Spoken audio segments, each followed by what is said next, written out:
à tous, aujourd'hui on attaque l'exercice et le minuet 9. Alors donc il n'y a pas grand chose à dire sur ces deux pièces, à part le fait qu'on travaille, comme on le voit tout de suite, des notes répétées.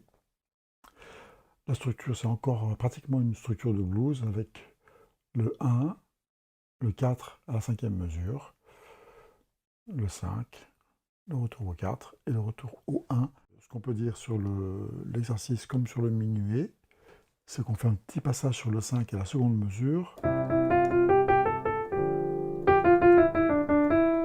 Ensuite nous avons le 1, puis le 5 à nouveau pour une demi-mesure. Le 4, donc comme sur un blues.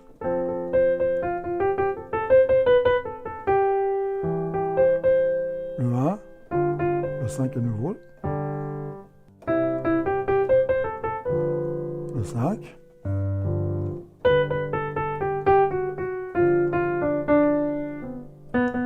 Voilà, ici on a carrément l'arpège de sol septième. Le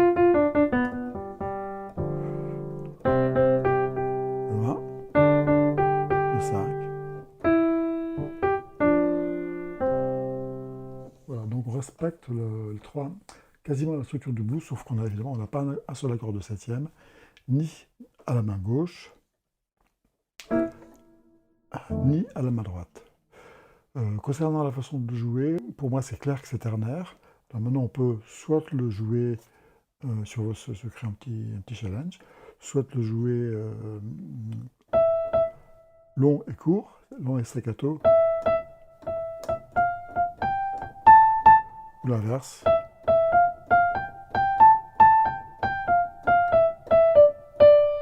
Alors de façon classique, en binaire, en jouant note égale note, croche égale croche, si on veut.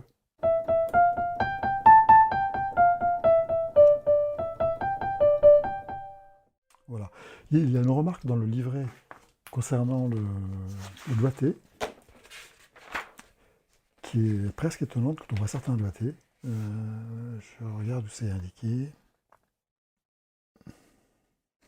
Voilà, c'est indiqué ici, avant la description de chaque exercice. Il est très important que tous les doigtés qui sont donnés aux deux mains soient totalement respectés. Quand le doigté n'est pas indiqué, j'espère que le joueur pourra instinctivement n'aura pas de difficulté pour trouver le bon doigté. Alors, moi, je suis d'accord avec ça. Si on respecte exactement les consignes qui sont données par Oscar Peterson, c'est ce que j'ai fait sur l'exercice. Par contre, c'est clair que, de mon point de vue, il y aurait certainement un doigté qui serait plus simple.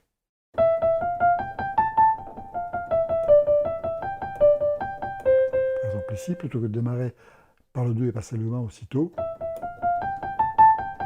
et repasser par-dessus le pouce. Moi, j'aurais tendance à démarrer directement sur le 2.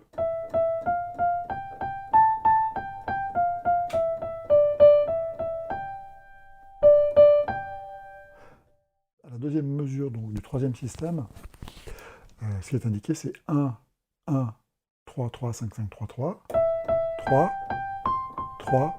Alors moi, j'aurais tendance, vu la configuration de ce que je dois jouer et la position de la main, instinctivement à jouer 1, 2, 5, 3 plutôt.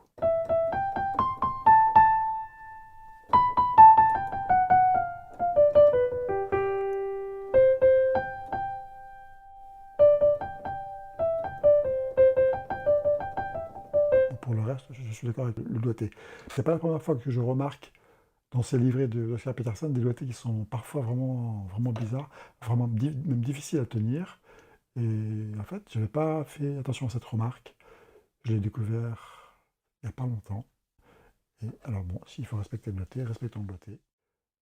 Merci et à bientôt.